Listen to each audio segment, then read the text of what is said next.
Every night, no matter the weather, something walks down our street whistling softly.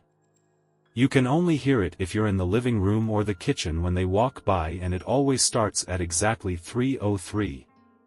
The sound starts faint, somewhere near the beginning of the lane near the Carson place. We're towards the middle of the street, so the whistling moves past us before fading away in the direction of the cul-de-sac.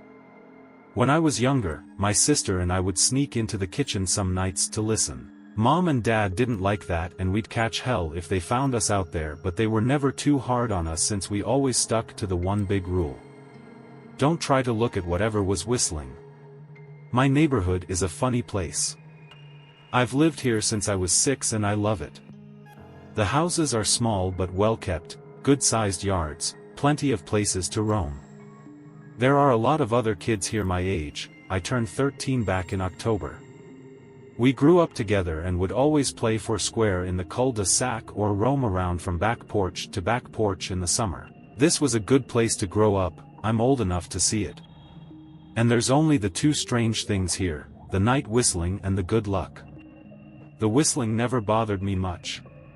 Like I said, I couldn't even hear it from my bedroom.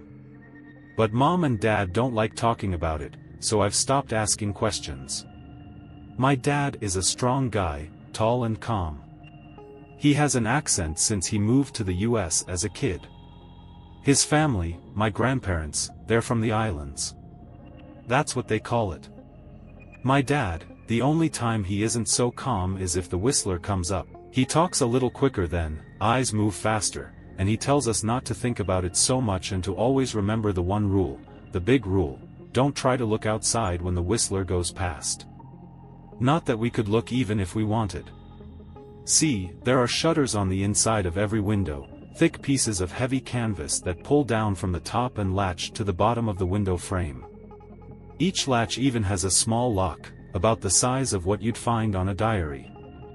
My dad locks those shutters every night before we all go to bed and keeps the key in his room. My mom, I don't know what she thinks about the whistling. I've seen her out in the living room before at 3:03 when the sound starts. I could see her if I cracked my door open just an inch to peek. She's not out there often, at least I haven't caught her much, but once or twice a month I think she sits out there on our big red couch just listening. The whistler has the same tune every night. It's cheerful. Da-da-da-da-da-dum. Da-da-da-da-da-dum. Remember how I said there are two odd things about where I live? Well, besides our night whistler, everyone in my neighborhood is really lucky. It's hard to explain, and Dad doesn't like us talking about this part much either, but good things just seem to happen to people around here a lot. Usually, it's small things, winning a radio contest, or getting an unexpected promotion at work, or finding some arrowheads buried in the yard, you know, the authentic kind. The weather is pretty good and there's no crime, and everybody's gardens bloom extra bright in the fall. A million little blessings, I've heard my mom say about living here. But the main reason we stay here, why we moved here in the first place, is my sister Nola. She was born very sick, something with her lungs. We couldn't even bring her home when she was born, only visit her in the hospital. She was so small, I remember, small even compared to the other babies. A machine had to breathe for her. We moved into our house here to be closer to the hospital. As soon as we moved here, Nola started getting better. The doctors couldn't figure it out, they chalked it up to whatever they were doing, but we all could tell they were confused. But my parents knew, even I knew, Nola getting better was just another of the million little blessings we got for living in our neighborhood. So that's why we stayed even after we found out that, for every small miracle that happens here every day, now and then, some bad things happen. But they only happen if you look for the whistler. See, our neighborhood has a welcoming committee. They show up with macaroni casserole and a gift basket and a manila folder whenever someone new moves in. They're very friendly. 4 people showed up when we moved in 7 years ago. The committee made small talk, gave me a Snickers bar, and took turns holding Nola. It was her first week out of the hospital, so they were extra careful. Then the committee asked to speak to my parents in private, so I was sent to my room where I still managed to hear nearly every word. The welcoming committee told my parents about how nice the neighborhood was, really exceptionally, hard to explain kind of nice. And then they told my parents about the even harder to explain whistling that happened every morning at 3:03 and ended at the tick of 3:05. The group, our new neighbors, warned my parents that the whistling was quiet, would never harm or hurt us, as long as we didn't look for what was making the sound. This part they stressed, and I pushed my ear into the door straining to hear them. People who went looking for the whistler had their luck change, sometimes tragically. A black cloud would hang over anyone that looked. Anything that could go wrong, would. The manila envelope the committee brought over contained newspaper clippings, stories about car crashes and ruined lives, public deaths and freak accidents. Not everyone dies, I heard the head of the committee tell my dad. But the life goes out of them. Even if they live, there's no light in them ever again, no presence. My mom, I could tell she wasn't taking it seriously. She kept asking if this was some prank they play on new neighbors. At one point my mom got angry, accused the committee of trying to scare us out of our new home, asked them if they were racist on account of my dad being from the islands. My dad calmed her down, told her he could tell our new neighbors were sincere and they were just trying to help us. He explained that he grew up hearing these kinds of stories from his mom and that he knew there were strange things that walked among us. Some of those strange things were good and some were bad, but most were just different. After the committee left, Dad went out to the hardware store, bought the canvas blinds, the latches, and the locks and installed them on every window in the house after dinner. That first night in our new house, I crept out of my room at 3 a.m. only to find my dad awake sitting on the living room couch, holding my baby sister. My dad held up his finger in a shoo motion but patted the couch next to him. I sat and we waited. At exactly 3:03 we heard the whistling. Da-da-da-da-da-dum. Da-da-da-da-da-dum. It came and it went just like our neighbors said. The whistling returns each night and we never look, and we enjoy our million little blessings every day. Nola breathes on her own and she's grown into a strong, clever girl. My dad even joined the welcoming committee. We don't get new neighbors often, why would anyone want to leave? But when a new family moves in, my dad and the committee bring them macaroni casserole, a gift basket, and the manila folder. I can always tell by the look on my dad's face when he comes back if the family took the committee seriously or if we'd be getting new neighbors again very soon. Not long ago a family moved in directly next to us. The previous owner, Ms. Maddie, passed away at age 105. She'd lived a good, long life. Our new neighbors seemed like they'd fit in just fine. They believed the welcoming committee, took my dad's advice about the locking shutters since they had a young child of their own. Whatever newspaper clippings were in that manila envelope, whatever evidence, my dad never let us see. But I imagine it must have been awfully convincing since our neighbors got along with no issues for the first month. One night, when our new neighbors had to leave town, they sent their son, Holden, to stay with us. He was 12, a year under me in school. I didn't know him well before that night, but as soon as his parents dropped him off after dinner I could tell it was going to be a bad time. Do you know who is always out there whistling every night? Holden asked the moment the adults left the room. The three of us were sitting in the den, some Disney movie playing idly on the television. My sister and I exchanged a glance. We don't talk about that, I said. I think it's that weirdo that lives in the big yellow house on the corner, Holden said. Mr. Tolles? My sister asked. No way, he's really nice. Holden shrugged. Must be a psycho killer, then. Nola tensed. We don't talk about it, I repeated.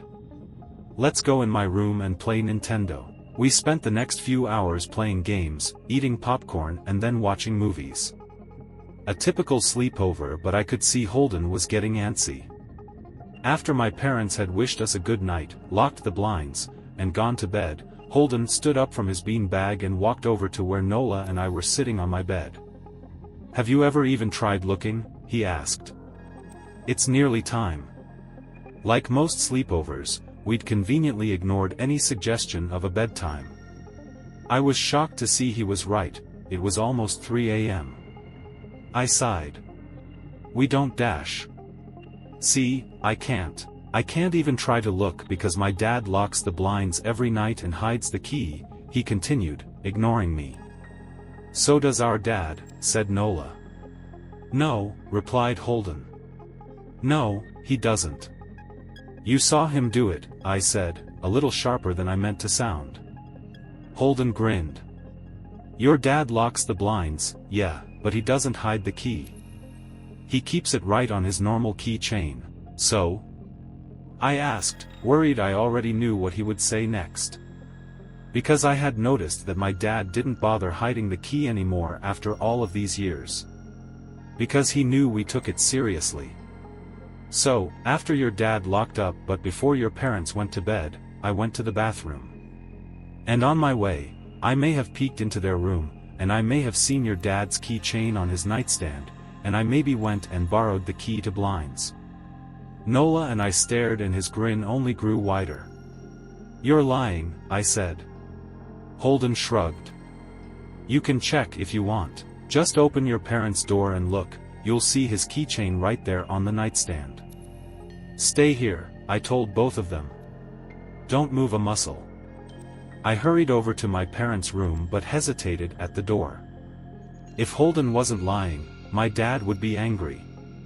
Beyond angry. I was scared thinking about it.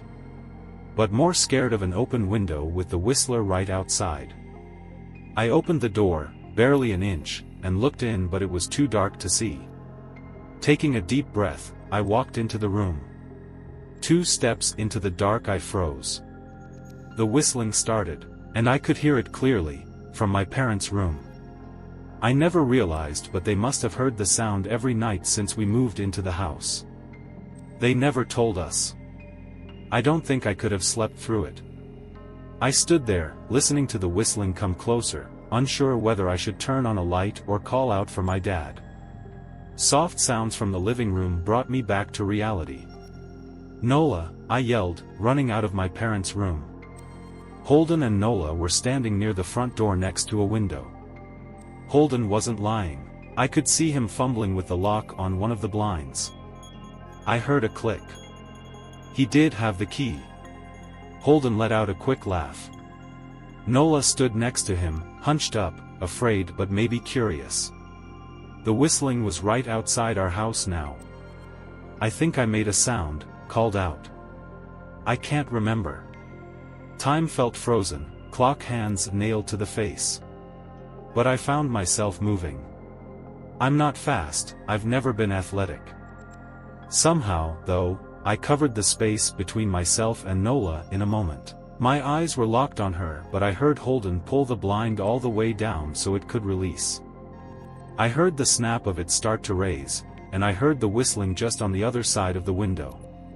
But I had my arms around Nola and I turned us so she was facing away from the window.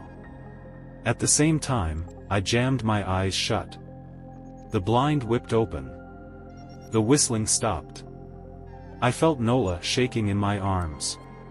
"Don't look, okay?" I told her. "Don't turn around." We were positioned so that she was facing back towards the hallway and I was facing the window. My eyes were still closed. I felt her nod into my shoulder. I reached out with the arm not holding Nola and tried to touch Holden.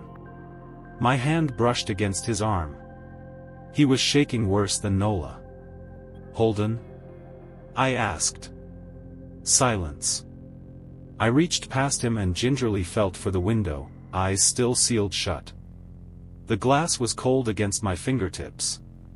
Colder than it should have been for the time of year. I moved my hand up the window, searching for the string to the blind. The glass began to get warmer the further I reached and there was a gentle hum feeding back into my fingertips.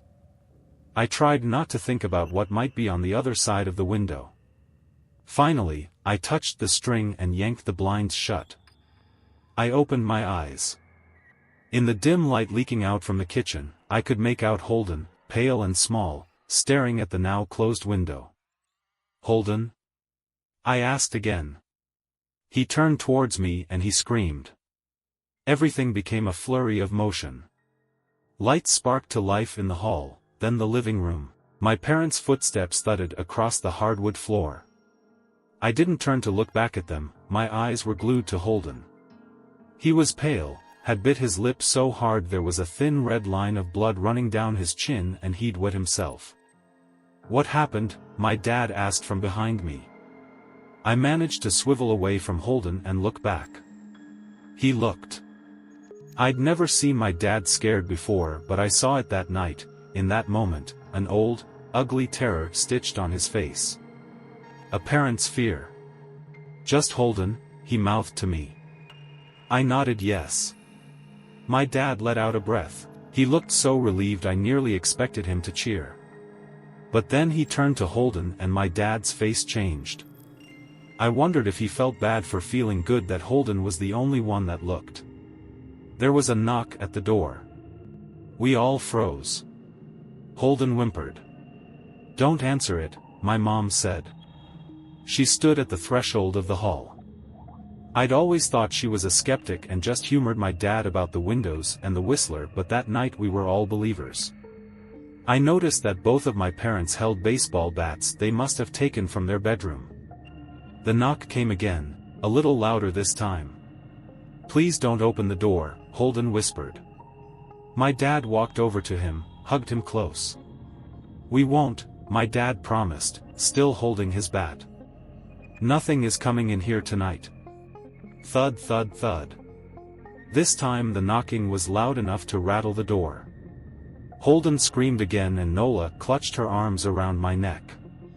My mom came over and knelt down next to us, wrapping my sister and me close. Thud thud thud. "Call the police," my mom whispered to my dad. The knocking instantly stopped. My dad looked over his shoulder at us. "Do you think Dash?" He was cut off by frantic knocking that trailed off to a polite tap tap tap. "Police," something said from the other side of the door. The voice from outside sounded exactly like my mom, like a parrot repeating the words back to her. "Police. Call. The police, tap tap tap, police." My mom pulled us closer. "Police. Police. Police. Police. Please stop," I heard her whisper. "I don't think calling them will help," my dad said. "How will we know when they're the ones at the door?" The knocking came back harder than before. The door shook, then it stopped. After a long moment, I heard the knocking again, but it was coming from our back door. We all turned together towards the back door, but the knocking immediately returned to the front door. Front to back to front, loud then quiet then loud again.